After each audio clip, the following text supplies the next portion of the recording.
I bought an old, broken house thinking it would keep me busy and quiet.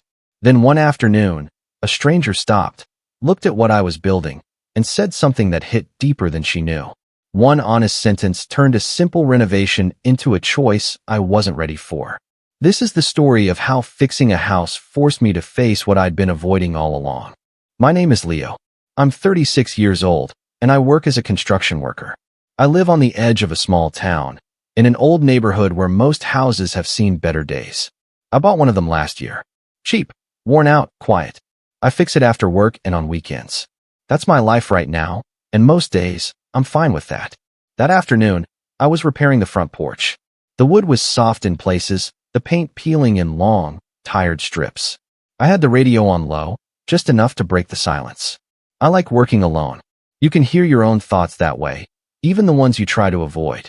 I was tightening a loose board when I noticed someone standing a few steps away, on the sidewalk. A woman. She wasn't staring, not exactly. Just looking, like people do when they're curious but don't want to interrupt. I wiped my hands on my jeans and nodded. "Hi." "Sorry," she said quickly. "I didn't mean to distract you. I was just looking." "It's fine," I said. "Happens a lot. House doesn't look like much right now." She smiled, small and polite. "Old houses have character. That's one word for it." She stepped a little closer, careful not to cross an invisible line. She looked around, at the porch, the windows, the yard that still needed work. "You're doing all this yourself?" she asked. "Most of it," I said. "Takes longer, but it keeps costs down." She nodded like that made sense to her. "I'm May. Leo. I just moved nearby," she said. "I walk past here after work." Today I finally stopped. There was no flirting in her voice. Just honesty. I appreciated that. "What do you do?" I asked. "I'm a pediatrician," she said. "At the clinic downtown." "That sounds intense." She laughed softly. "Some days. Other days it's just a lot of listening." We stood there for a moment, the sound of traffic far away, the radio humming behind me. It felt oddly normal, talking to a stranger like that. "This place," she said, gesturing to the house. "It's beautiful in its own way." "It will be," I said. "Eventually." She hesitated, then looked at me directly. "Not dramatic. Just open." "I always dreamed of living in a house like this," she said. Then, almost under her breath, she added, "But not alone." The words hung there between us. I didn't know what to say. She seemed surprised by herself, like the sentence escaped before she could stop it. "I should go," she said quickly. "Nice meeting you, Leo." "Yeah, you too." She walked away, leaving me standing on the porch with a wrench in my hand and a strange weight in my chest. I went back to work, but my focus was gone. Her voice kept replaying in my head. Not the words exactly, but the way she said them. Like she wasn't trying to impress anyone. Like she was just tired of pretending. As the sun started to drop, I packed up my tools. I sat on the porch steps for a minute, looking at the house. I'd bought it after my divorce, telling myself I just needed a project, something solid, something that wouldn't leave. That night, as I turned off the lights inside, I caught myself wondering if I'd see her again. And for the first time in a long while, the house didn't feel quite as quiet as it usually did. The next morning, I woke up earlier than usual. My body moved on habit, but my head wasn't where it usually was. I made coffee, stood by the window, and looked at the house across the narrow gap of the yard. Nothing special. Just another place, another morning. Still, I caught myself listening for footsteps outside. After work, I stopped by the hardware store and picked up more boards. The porch wouldn't fix itself, and I needed the routine. When I pulled back onto the street, I saw her again. May was standing by the small house next door, struggling with a box that was clearly heavier than she expected. She looked tired, hair pulled back, hospital badge still clipped to her bag. I parked without thinking and walked over. "Need a hand?" She looked up and smiled, this time more relaxed. "I was hoping you'd ask." I took the box from her. It wasn't too bad, but she had been carrying it wrong. We carried it inside together. The place was clearly temporary. Bare walls, mismatched furniture, boxes still unopened. "Didn't know you lived next door," I said. "Just moved in last week," she replied. "Short lease. I'm not sure how long I'll stay." We set the box down. She leaned against the counter and let out a quiet breath. "Long day?" I asked. She nodded. "A kid cried for almost an hour because he was scared of the stethoscope. His mom looked like she was about to cry too. That part doesn't make it into medical school brochures." "No," she said. But it's the part that matters. She offered me tea. I hesitated, then agreed. It felt strange, stepping into her space so easily. Comfortable, but unfamiliar. She handed me a mug and glanced toward the window, where my house was visible. You've been working nonstop. It keeps me busy. Busy isn't the same as okay, she said, not accusing, just stating it. I shrugged. The house needs it. And you? She asked. The question landed quietly, but heavy. I didn't answer right away. I bought that place after my divorce, I said finally. Didn't want memories. Just walls. She nodded slowly. I get that. She told me she had moved for the job. New city, new start. No dramatic reason. Just a feeling that staying meant standing still. We talked longer than I expected. About work, about the neighborhood, about how strange it feels to start over when everyone else seems settled. When I stood to leave, she walked me to the door. Thanks for helping, she said. And for yesterday. I didn't mean to overshare. It didn't feel like oversharing, I replied. It felt honest. She smiled, softer this time. Honesty scares people. Sometimes, I said. But not always. That night, I worked later than planned. The house felt different. Not warmer. Just less empty.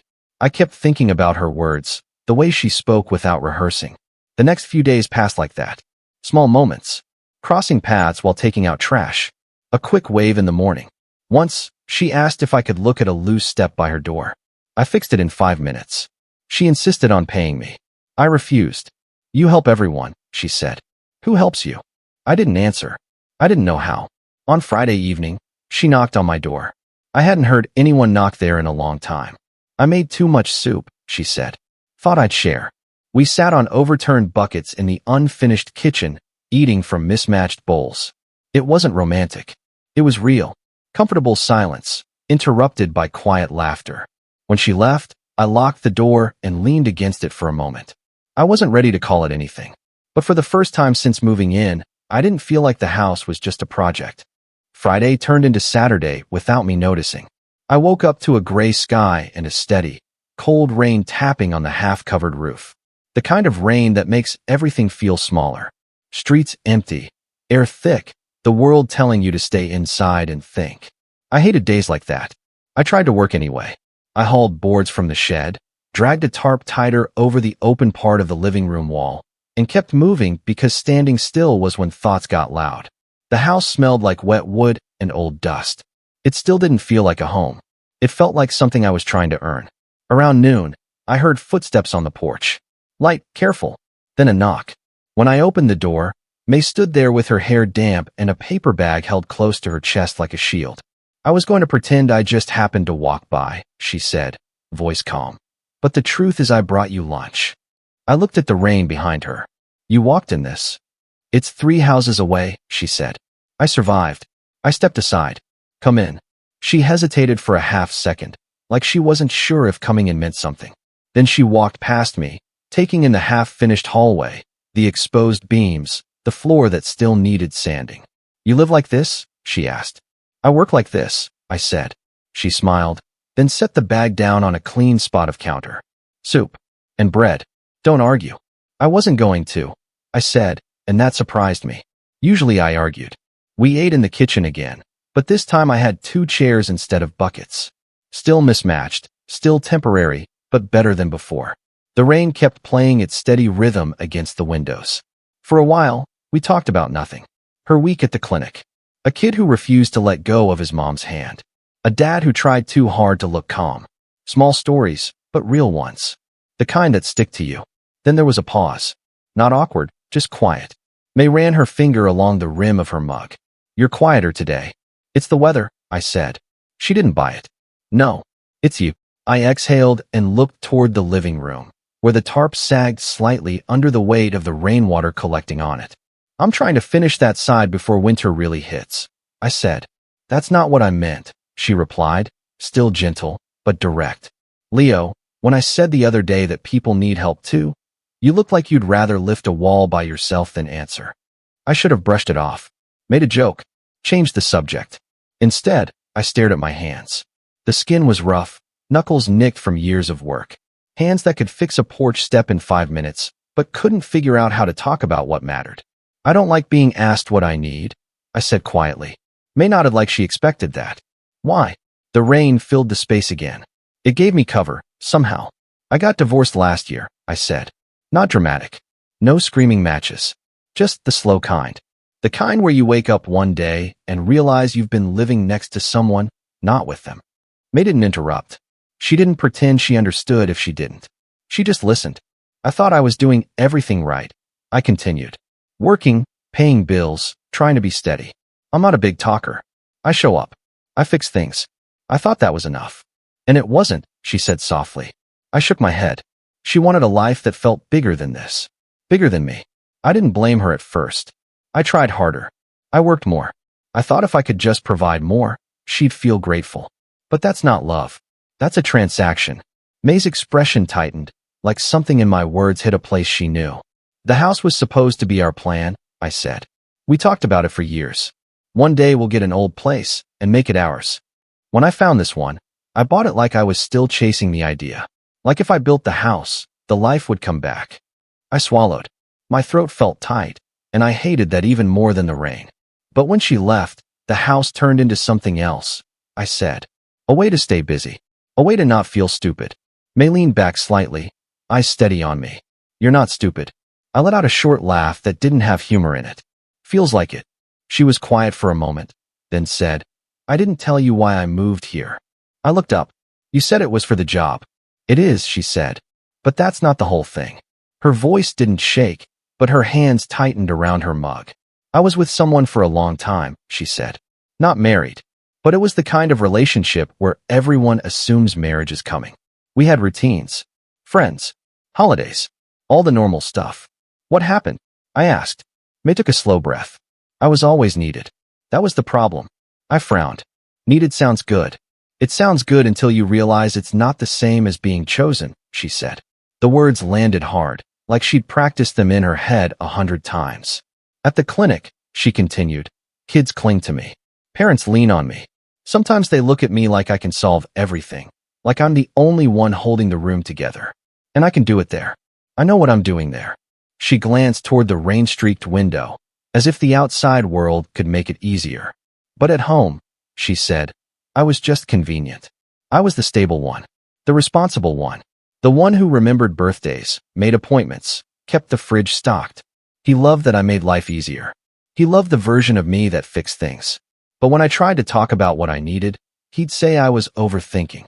I stayed silent because I knew that tone, the dismissive tone that shuts a person down without raising a voice. One night, May said, I came home after a 12-hour shift. A toddler had died that day. Not often, but it happens. And it stays with you. I walked in and I just stood there because I didn't know how to set that grief down. Her eyes stayed dry, but her face looked tired in a way I hadn't seen before. And he said, Can you just not bring work home tonight? She added. My stomach tightened. I realized in that moment, she said, that he wanted a partner who made him comfortable, not a partner who was human. I nodded slowly. So you left? I left, she confirmed. Not because I didn't care, but because I couldn't keep shrinking myself to fit the space someone else wanted. We sat in silence for a long beat. Two people in a half-built kitchen, listening to rain, holding pieces of their past like they were fragile. Then May looked at me. When I said I dreamed of living in a house like yours, I wasn't talking about the wood or the porch. I didn't answer. I couldn't, not right away. My chest felt tight again, but this time it wasn't just pain. It was something else. Something dangerous, because it felt like hope. I don't want to rush anything, she said quickly, like she could hear my thoughts. I'm not asking for promises. I saw you working alone, and it looked familiar. Like you were trying to build a life without letting anyone touch it. I swallowed. Maybe I am. May's phone vibrated on the table. She glanced down, and her face changed immediately, professional focus snapping into place. Clinic, she said. I have to take this. She stood, stepping a few feet away, speaking in a low voice.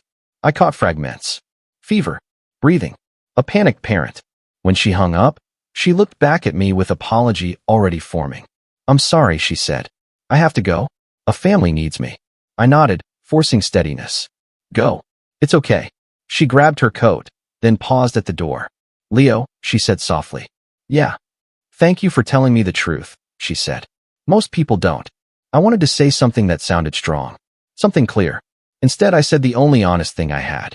I didn't know I could, I admitted. May gave me a small smile, then stepped out into the rain. I closed the door and stood there for a moment, listening to the quiet return. The house felt emptier again, but not in the same way. Because now I knew what the emptiness was made of. And I knew, for the first time, that I didn't want it forever. After that rainy Saturday, the house didn't feel like a project anymore. It felt like a question I couldn't answer. I told myself nothing had changed. I still had work.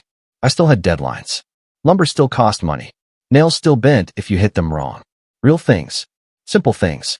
So I did what I always did when something got too close. I worked. Monday through Friday, I went to job sites, ran crews, lifted drywall, measured twice, cut once. And the second I got home, I changed clothes and stepped into my own renovation like it was a second shift. I stayed out there until my hands ached and my head went quiet. May tried to keep things normal. The first evening, she waved from her porch and called, "How's the roof holding up?" "Good," I shouted back, not stopping. She walked over anyway, careful around the muddy yard. "I brought your bowl," she said, holding it like an offering. "The soup one." "Thanks," I said, taking it, still not looking at her long. She stood there a beat. "You okay?" "I'm fine," I said. She didn't argue. She just nodded once, then turned and walked back. The next day, I found a paper bag on my step with a note written in neat, quick handwriting. "Granola bars. You forget to eat. May." I stared at it longer than I should have. Then I brought it inside and put it in a drawer like it was something dangerous. By Wednesday, the distance wasn't an accident anymore. I avoided the times I knew she'd be outside. I timed my trash run for later. If I saw her car pull in, I went around the back. It wasn't cruelty. It was fear dressed up as routine. That weekend, the weather cleared. The sky turned sharp and bright, the kind of cold sunlight that makes everything look honest. I spent Saturday sanding the living room floor, moving in slow lines, watching the old boards come back to life. I didn't hear her until she was inside the doorway. "Leo," May said. I stopped the sander and straightened, wiping dust off my forearms. "Hey, I didn't hear you." "I knocked," she replied. Her voice was calm, but there was a tightness under it. "Twice." "I must have missed it," I said. She looked around at the room, at the progress. The walls were patched. The windows had new trim. For the first time, the place looked like someone could actually live there. "You've done a lot," she said. "Yeah," I answered, trying to finish before the real freeze. May stepped farther in, her boots leaving faint prints in the dust. "You've been avoiding me." I exhaled, already wanting to retreat into something easy. "No, I've been busy." "Busy is not a shield," she said. I looked down at the sander cord. "May, I don't want to do this right now." "Do what?" she asked. "Talk like two adults." The silence stretched. I could hear a neighbor's dog barking somewhere down the street. I could smell sawdust and paint and my own sweat. I meant what I said. I told her softer. "I'm fine." May's eyes held mine. "That's exactly what you said when I asked who helps you." And it wasn't true then either. I felt irritation rise, sharp and unwanted. "You don't know what's true for me." "I know what I see," she replied. "I see a man who can rebuild a porch but can't sit still long enough to feel anything." My jaw tightened. "Feelings don't fix drywall." "No," she said, "but they fix people." I should have apologized. Instead, the old reflex kicked in. "This house doesn't need feelings," I said. "It needs walls. It needs a roof. It needs to be done."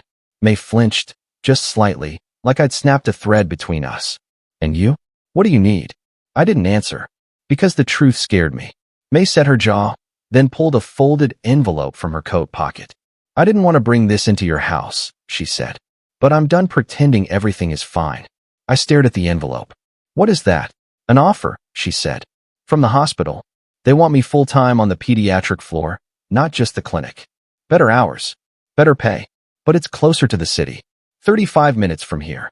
My stomach dropped, fast. "So you're leaving?" "I haven't accepted," she said. "Not yet."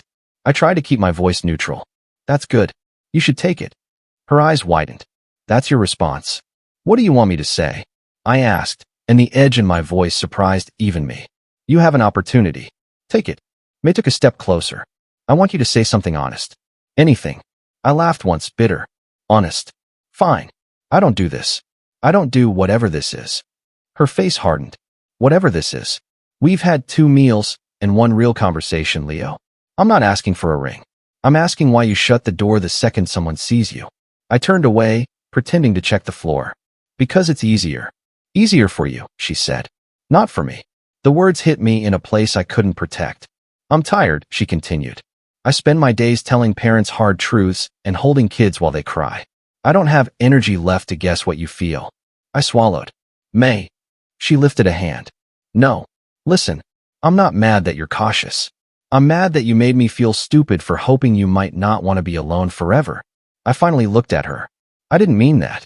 But you did it, she replied. You withdrew. You disappeared behind work. And it hurts more than you think. The room felt smaller. The house was quiet except for our breathing. May's voice softened. When I said I dreamed of a house like this, I meant a life that's built. Not perfect. Built. Together. But you keep building alone like it's a badge. I felt something crack inside me, but the words still wouldn't come out right. I can't promise anything, I said. I didn't ask for promises, she replied. I asked for presence. She glanced around the nearly finished room. You're almost done, she said. Congratulations. Then she looked back at me, and there was sadness there, not drama. Just reality. I'll give you space, she said. Not as a test. As a boundary. I'm going to decide about the offer this week. My throat tightened. Okay. She nodded once, like she'd expected that answer. I'll drop your tools back if I borrow any, she said, trying for lightness and failing. Then she turned toward the door. May. I called, and my voice sounded rough. She paused. I wanted to say, don't go. I wanted to say, stay. I wanted to say, I'm scared but I'm trying. But none of it came out. So I said the safest thing. Drive safe. May held my gaze for a moment, then gave a small, tired smile. You too, Leo. After she left, I stood in the middle of the living room and listened to the silence settle back into the walls. I turned the sander on again, louder than before, and pushed it across the floor until my arms shook. By Sunday night, I had the baseboards in. Monday, I hung the last interior door. Tuesday, I finished the trim in the kitchen. The house started looking complete, the way a picture looks finished when the frame is finally straight. And yet, every improvement made the emptiness louder.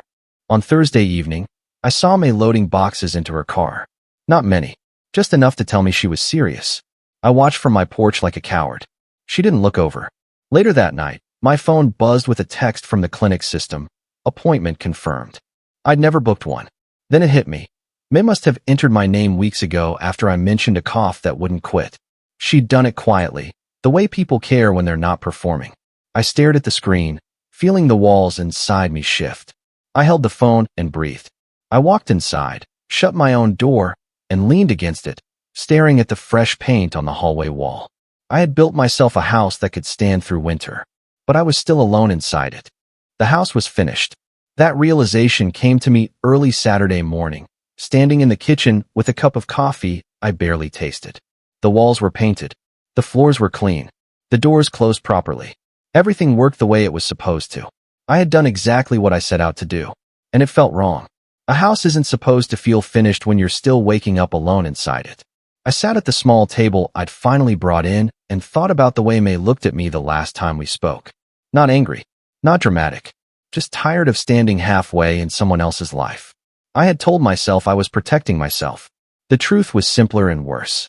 I was afraid that if I let someone stay, they'd see the parts of me I couldn't fix with tools. I grabbed my jacket and keys without overthinking it. If I stopped to plan, I'd talk myself out of it. May was at the house next door, taping a final box shut in her trunk. She looked up when she heard footsteps and froze when she saw me. Hey, she said carefully. Hey, I replied. Are you leaving now? In an hour, she said. I'm staying with a friend closer to the hospital until I decide. I nodded. Can we talk? She hesitated, then closed the trunk. 5 minutes. We stood between our houses. The quiet street stretched out like it had the day we first met.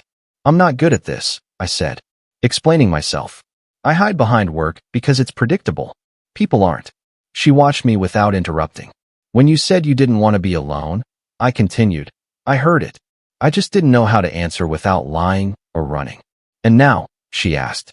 Now I know that finishing that house didn't fix anything, I said. It just showed me what I was missing. May crossed her arms, not defensive, just steady. Leo, I'm not asking you to promise forever. I know, I said. I'm asking you to stay. Not as a favor. As a choice. I want to try building something with you, not next to you. Silence settled between us. Real silence. The kind that carries weight. And if it doesn't work? She asked. Then we'll know we were honest. I said. I can live with that. I can't live with pretending I don't care. May looked past me at the house I'd rebuilt piece by piece. Then back at me. I accepted the offer, she said. My chest tightened. Okay. But I negotiated my schedule, she added. I don't want a life that's only work either. Hope crept in, careful. I'm not moving today, she said. I wanted to see what you'd do first. I exhaled, slow and shaky. Then stay. Move in. Not because it's convenient. Because you want to. She studied my face, like she was making a diagnosis. All right, she said finally. But slowly. I smiled, small but real. Slow is fine. We moved her boxes that afternoon. Not many. Clothes. Books. A plant she said she'd kept alive through 3 apartments. She placed it by the window like it mattered. That night, we cooked together. Burned the first attempt. Laughed about it. Ate standing up in the kitchen. Later, we sat on the couch I'd carried in weeks ago, but never used. The house creaked around us, settling. This place feels different now, May said. It finally sounds lived in, I replied. She leaned her head against my shoulder. I didn't tense. I didn't pull away. For the first time, the house wasn't something I was fixing. It was home.